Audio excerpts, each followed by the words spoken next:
때로 우리는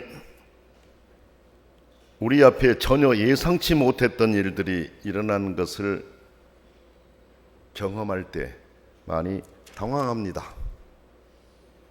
그런데 우리가 사는 세상은 예측하기 어려운 일들이 수시로 돌출하는 곳입니다. 여름이 되면 안전하다고 손 놓고 있었던 곳에서 산사태가 나고 홍수가 나서 많은 인명피해와 재물의 손실을 입게 됩니다. 돌발적인 국지성 폭우가 내려 교통과 전기와 통신을 마비시키기도 합니다. 미국과 잘 사는 선진국에서도 모든 것이 가장 잘 발달된 나라이지만 허리케인이 몰아닥치면 속수무책으로 당하는 것을 우리가 봅니다. 우리가 사는 세상의 사건, 사고, 질병 등도 그렇습니다. 우리가 예측하지 못한 일들이 일어날 때가 많다라는 것입니다. 이것이 바로 우리가 사는 불확실한 세상입니다. 그래서 믿음이 필요한 세상입니다. 그래서 전지전능하신 하나님을 의지하며 살아가야 하는 그런 세상입니다. 오늘 하나님의 말씀을 보면 예측할 수 없는 폭풍 앞에서 두려워하며 당황하는 제자들을 구원해 주시는 예수 그리스도의 능력의 모습이 나타나 있습니다. 사건이 일어난 곳은 어디입니까? 갈릴리 바다입니다. 갈릴리는 이 세상에서 유일한 바다라는 의미를 가졌다고 합니다. 실제로 갈릴리는 둘레가 18km에 불과하고 가장 먼 지점의 직경이 한 10km밖에 안 됩니다. 그런데도 당시 그 나라 사람들은 갈릴리를 유일한 바다라고 불렀던 것입니다. 아마도 팔레스타인 광야에 있는 유일한 물, 그래서 모든 생명의 젖줄과도 같은 역할을 하는 갈릴리의 중요성을 강조하려고 했던 것이 아닌가 그렇게 생각합니다. 우리가 아는 대로 갈릴리는 베드로와 안드레, 야고보, 요한이 어릴 적에 물놀이하며 자라던 익숙한 곳입니다. 그곳은 그들이 고기를 잡아 생계를 유지하던 곳입니다. 그곳에서 그들은 예수님의 부름을 받고 주님의 제자로 나섰던 정말 매우 의미가 있는 곳입니다. 잊을래야 잊을 수 없는 곳입니다. 그 제자들에게 갈릴리는 잊을 수 없는 곳이라는 말씀입니다. 그 갈릴리 바다 뒤에는 4,000m나 되는 높은 헐몬산이 자리 잡고 있습니다. 헐몬산은 그 꼭대기에서 냉기류가 발생한다고 합니다. 그리고 그것은 낮은 계곡을 향해 빨려나가기 시작합니다.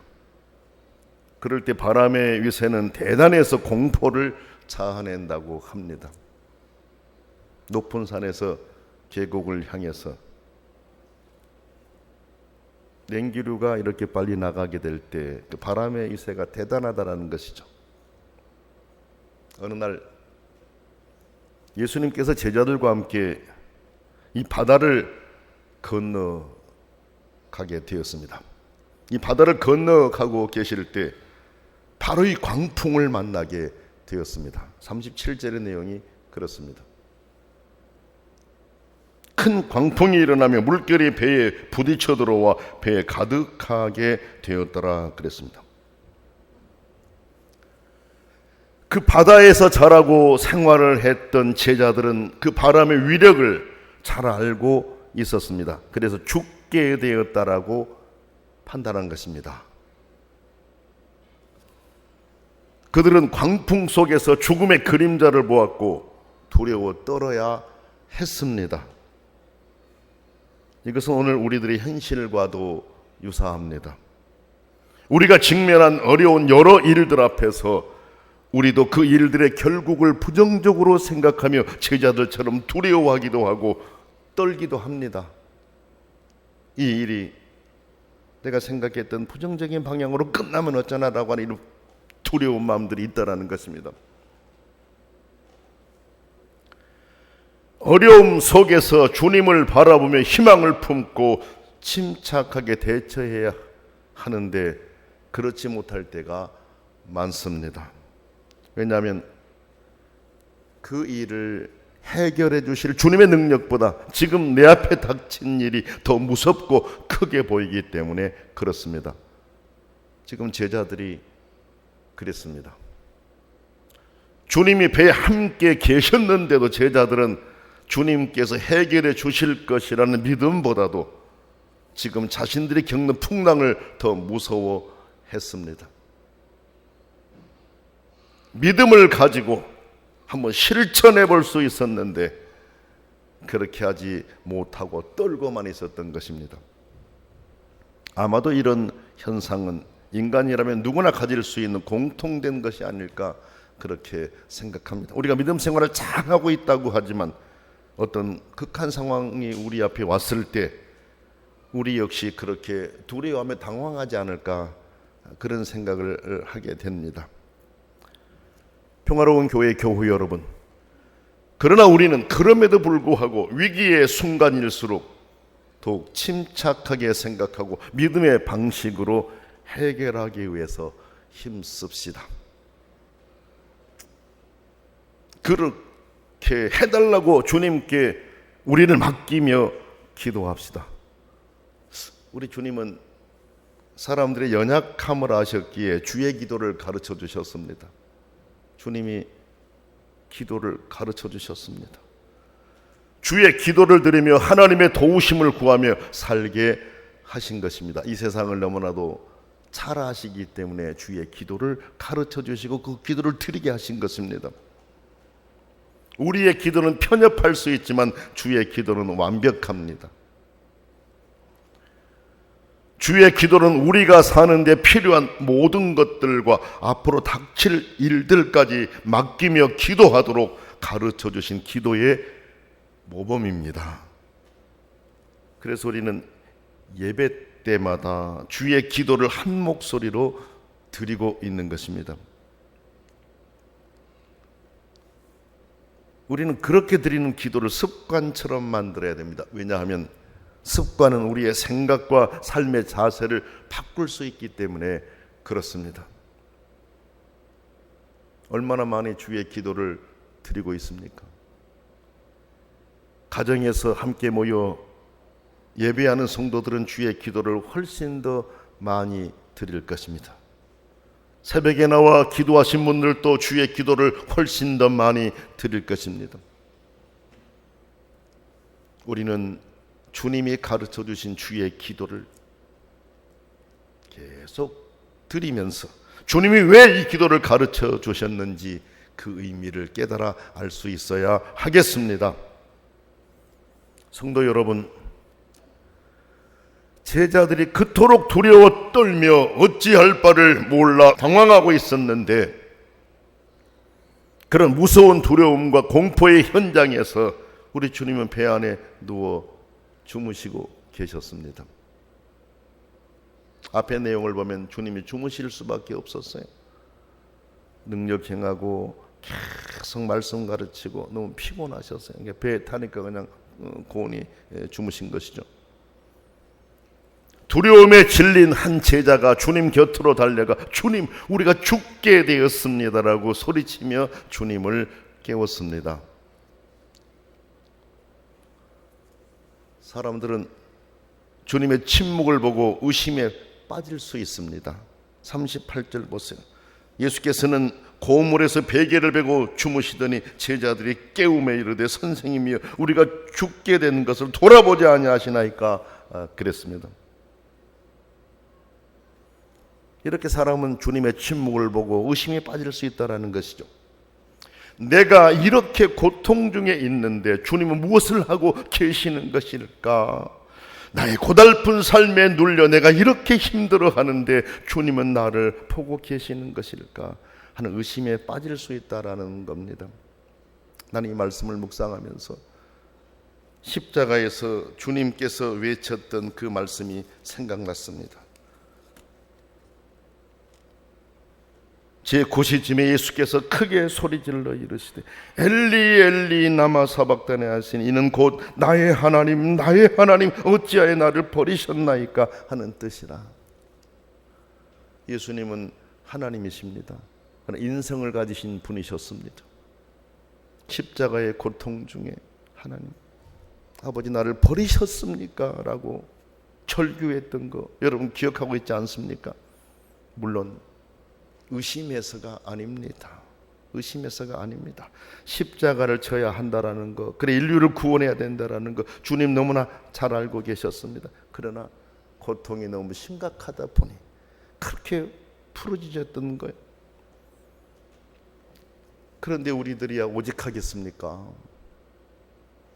지금 제자들이 바로 그런 제자들은 의심에 빠져 있었다고 봅니다. 물론 주님이 의심했다라고 하는 것은 아니에요. 주님은 그와 같은 상황 속에 절규했다라는 걸 말씀을 드린 것이죠. 그런 제자들의 그런 의심은 불신앙의 유혹입니다. 40절 말씀 보면 이에 제자들에게 이르시되 어찌하여 이렇게 무서워하느냐 너희가 어찌 믿음이 없느냐 하시니 이렇게 말씀하십니다.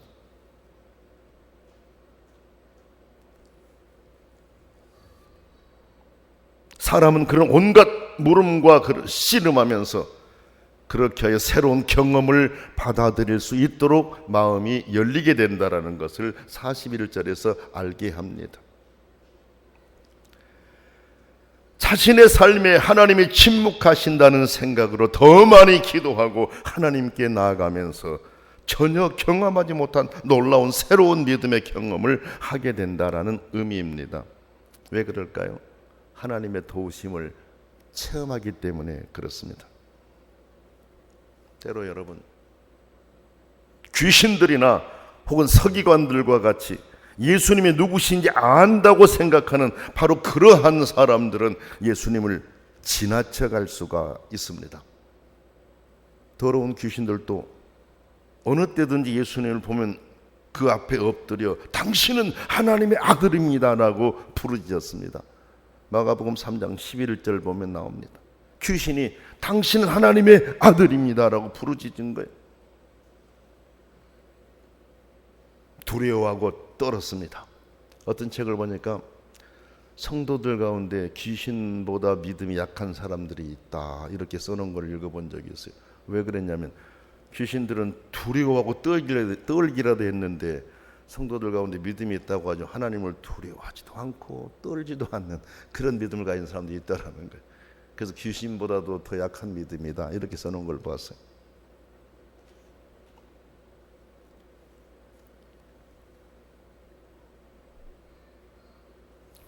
서기관들도 예수님을 아는 것처럼 말했습니다. 마가복음 3장 22절을 보면 우리가 그거 알 수 있어요. 하지만 마귀나 서기관들이 진정으로 예수님을 의지했습니까? 아닙니다. 그럴 수도 없습니다. 이와 같이 예수님을 안다고 생각하는 사람들이 예수님을 지나쳐 나갈 수 있다는 거 우리가 기억해야 됩니다. 우리는 그런 사람들이 되지 않아야 됩니다. 그러므로 믿음은 단순히 옳은 명제에 동의하는 것이 아닙니다. 그가 누구인가라는 물음을 가지고 사는 삶입니다. 그분이 나의 구세주라고 하는 확답을 가지고 사는 것입니다. 진지하게 고민하고 간절한 마음으로 주님을 만나기를 소원하며 사는 삶입니다.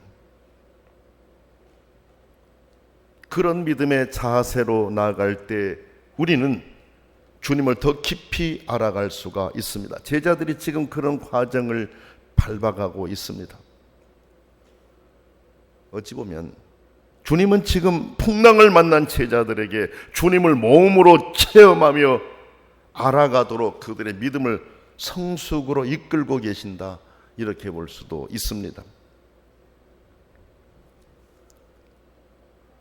잠에서 깨어난 예수님은 제자들이 그렇게 무서워하고 두려워했던 그 바람을 꾸짖고 바다를 향해 잠잠하라, 고요하라 라고 명하셨습니다. 주님의 명령이 떨어지자마자 그 명령을 기다리기라도 했다는 듯이 바람은 그쳤고 바다는 아주 잔잔해졌습니다. 39절에 주님의 이 명령에서 드러난 권능은 창조주요 자연계의 주인으로서의 삼위일체 하나님의 권능입니다. 전에도 말씀드렸지만 천지창조는 삼위일체 하나님의 사역입니다. 창세기 1장 2절을 보면 성령께서 창조 시에 함께 하셨습니다. 하나님의 신이 수면에 운행하셨다 그랬습니다.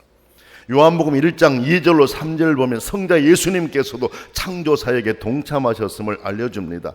그가 태초에 하나님과 함께 계셨고 만물이 그로 말미암아 지은 바 되었으니 지은 것이 하나도 그가 없이는 된 것이 없느니라 그렇게 말씀하셨습니다. 이렇게 창조 때에 함께 창조하신 창조자요 자연계 주인이시기 때문에 광풍도 주님의 명령에 순종했던 것입니다.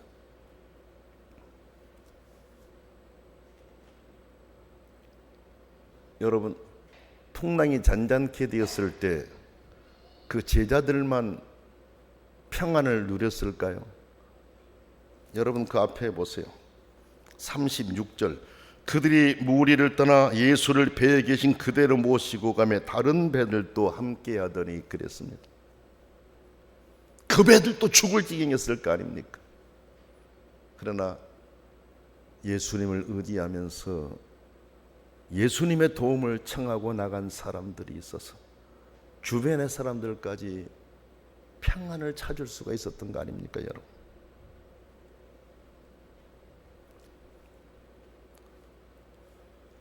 풍랑을 잔잔케 하신 예수님께서는 제자들을 향해 어찌하여 이렇게 무서워하느냐, 너희가 어찌 믿음이 없느냐 하시며 꾸짖으셨습니다.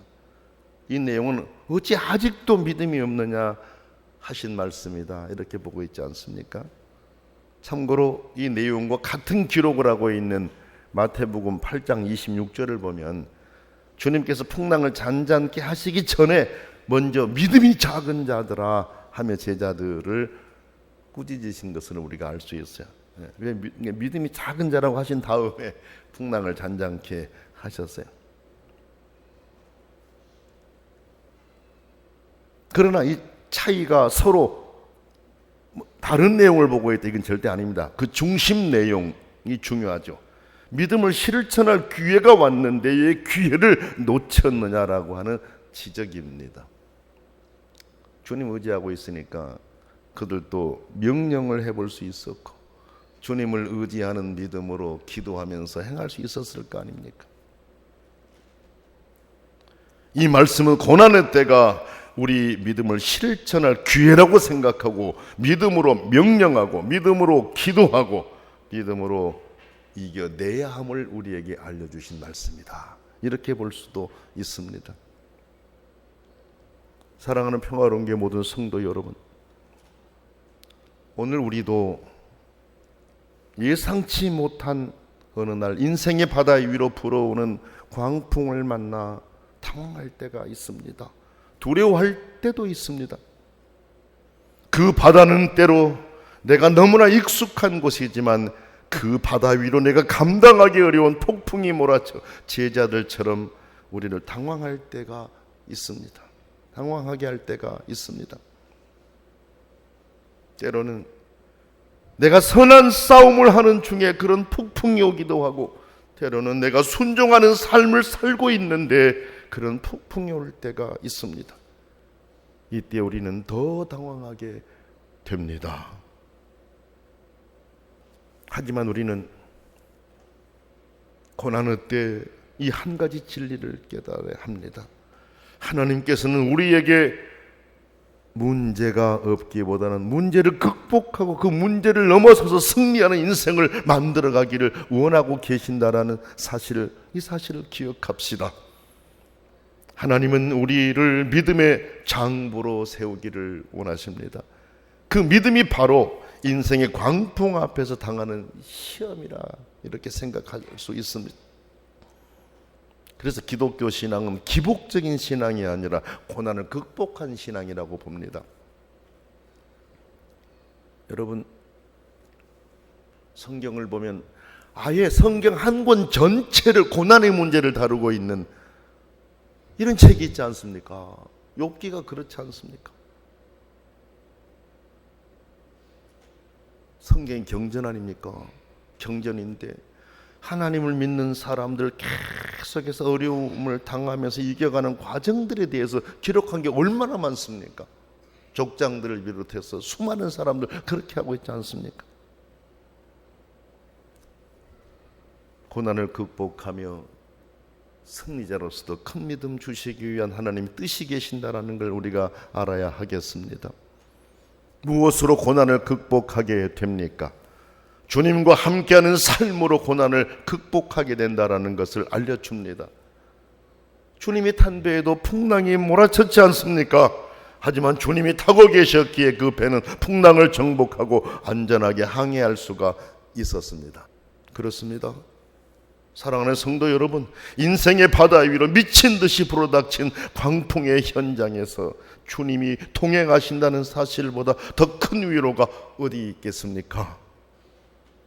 주님이 함께 하실 때 죽었던 자가 살아났습니다. 주님이 함께 하실 때 38년 된 병자가 고침받았습니다.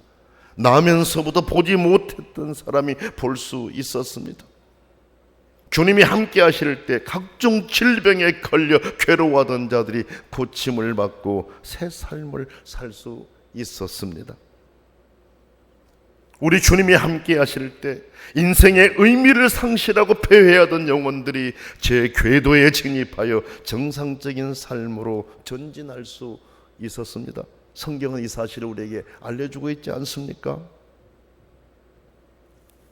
평화로운 교회 모든 성도 여러분, 이렇듯 주님께서 우리와 동행하심을 깨달을 때 절망은 오히려 새로운 삶의 동력이 됩니다. 우리 주님은 십자가에 죽으시고 부활하여 승천하시면서 가시면서 성령을 약속하셨습니다. 그리고 성령을 보내주셨습니다. 왜 보내주셨습니까? 성도들을 돕도록 보내주신 것입니다. 세상 끝날까지 우리와 함께 하신다고 약속하신 주님은 이제 성령 안에서 우리를 돕고 계십니다. 지금도 우리를 위해 기도하시며 우리를 위해 일하십니다. 그분을 바라보십시다. 광풍을 잔잔케 하신 우리 주님을 바라보십시다. 주님이 우리와 함께 하실 때 슬픔은 기쁨으로 바뀔 것이고, 주님이 우리와 함께 하실 때 잃어버린 모든 것들은 새롭게 회복될 것입니다. 이 귀한 선물을 우리에게 주시기 위해 주님께서는 십자가에서 모든 것을 다 버리셨습니다. 그리고 우리를 사셨습니다. 주님의 십자가로 패배를 성공으로, 불안을 소망으로 바뀌게 되었습니다. 갈릴리 광풍이 주님 안에서 잔잔해진 것처럼 인생의 광풍들은 주님께서 우리와 동행하신다는 사실을 믿고 주님을 찾아 도움을 청할 때 잔잔해지리라 믿습니다. 그런 역사가 우리 모두에게 능력 있게 역사하시기를 원합니다.